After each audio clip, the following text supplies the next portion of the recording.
Shalom. I am Rabbi Nathan Davidovich, speaking to you on behalf of the webyeshiva.org, speaking to you from Efrat, Israel. I'm going to talk in this short Torah lesson about Parsha Vayetze and the ladder to heaven. From this Torah reading of this week, we learn how God teaches us never to despair or lose hope, even when the challenges facing us seem impossible.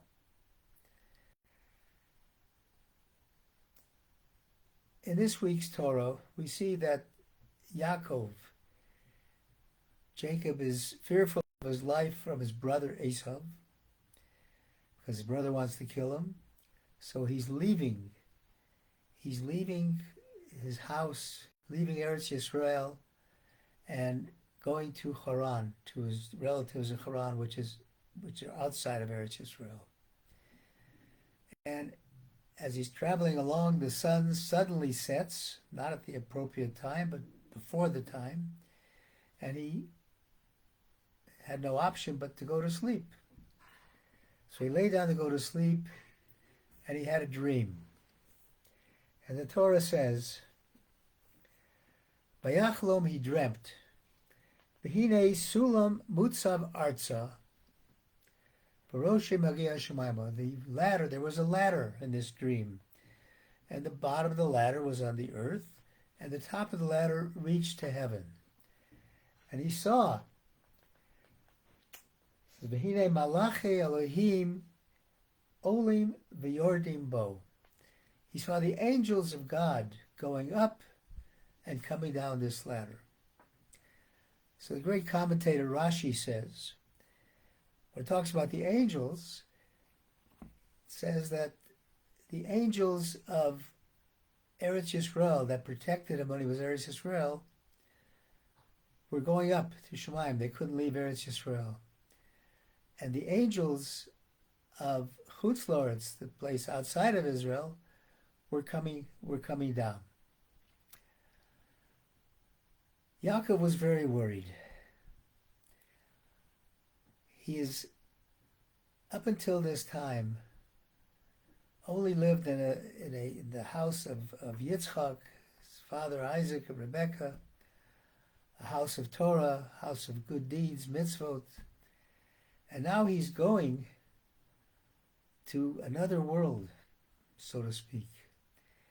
And the commentators say that it looked like there was a wall in front of him. And he's wondering, as the Netivot Shalom says, how can he possibly live in that world? How can he get through that wall? How can he exist there? Will God protect him?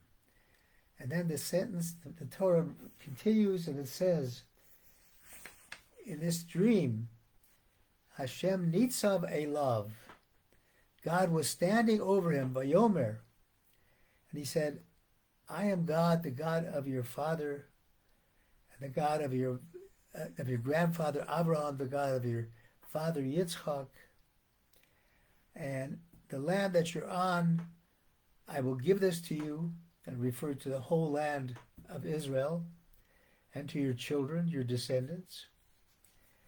And then he said, I will be with you, Shmarticha, I will guard you, B'chol asher telech, wherever you go, and everything that you do, I will be with you. So he saw that God was going to be with him and protect him no matter what happened. And the Netivot Shalom points out that he didn't think, as he was laying down to sleep, that you could possibly worship God outside of Israel. And Netivot Shalom says, yes, God is present there too. Now there's an interesting comment that is made by, it's brought down by Rav Biederman, and he says, in order to strengthen Yaakov's emunah, God brought down this dream to him, and he showed him the angels going up, and at that time, as Rashi said, Yaakov felt abandoned. The angels that were protecting me in Israel have left. The ones that are going to protect me in Chutz La'aretz are not here yet. I'm all alone. I'm left alone. And then right away it says God is standing over him. And Rashi says to guard him. He says, because this is what God wanted to tell him. Specifically, at the time that it looks like you're all alone, like all is lost, you have nobody to rely on, nobody to help you, he says, then you should realize that God is standing above you and to watch you. He says, specifically at this time, you shouldn't worry. Don't think that the world is closed off to you. It's like a wall. He says, don't say in your heart, where's my help going to come from? Because we know, as we're told in the holy books, Ezrecha ma'es Hashem osi shmayim v'aretz. My help comes from God, who made heaven and earth. And God will protect at this time more so. And the Beis Yisrael says that what God is revealing to Jacob in this dream is that when things look so dark, to show us that God is with us in all difficult times of this world and will never leave us. And the Baal HaTurim writes on this sentence that the reference to the ladder, the whole situation that he's talking about here, refers to somebody who is thrown down to the earth, falls to the lowest levels, and it hints to us that don't despair, that person can rise up. Now there's another interesting point I want to just mention. After he's dreaming, the Pasuk says, the Parsha says, Vayikatz Yaakov hine chalom, Vayomer ma nor hamokum hazeh, ki ein zeh el beis Elokim.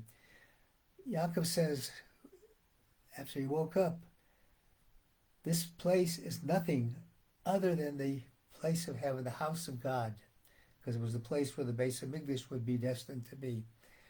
That term, Vayikatz, is used in a number of places. One that comes to mind is with Paro. Vayikatz Paro, when Paro dreamt about the cows coming and the fat cows being devoured by the thin cows, and he had another dream, but the language there says, Vayikatz Paro. Paro woke up, and the immediate next word is Vayishan Paro. He went back to sleep. Yaakov saw what was happening. He recognized that he has to look at what is going on. So many times we are like Paro. We see things happening, we see signs from heaven, and we just sleep through it. We have an amazing thing happening, which happens to us all the time. Look at it and realize that this is from nobody other than from God's protection on us. Thank you for listening on behalf of the webyeshiva.org. I wish everybody a wonderful Shabbat.